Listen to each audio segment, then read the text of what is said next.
بہت سے لوگ یہ جملہ بھی بولتے ہیں دعا قبول نہیں ہوئی، اللہ سنتا ہی نہیں، اللہ ہماری سنتا ہی نہیں۔ یہ جملہ دو اعتبار سے غلط، اللہ سنتا ہی نہیں، اگر تو سننے کا انکار تو اس معنی میں تو یہ کفر ہے،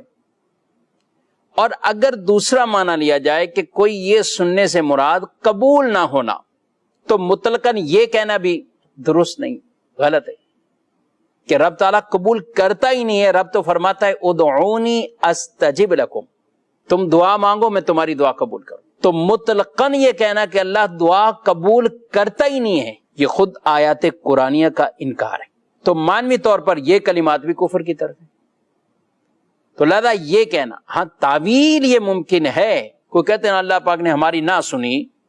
اب اگر یہ جملہ بطور اعتراض نہیں ہے اور مراد اس سے یہ ہے کہ ہماری دعا قبول نہیں ہوئی، تو پھر یہ کفر نہیں ہے،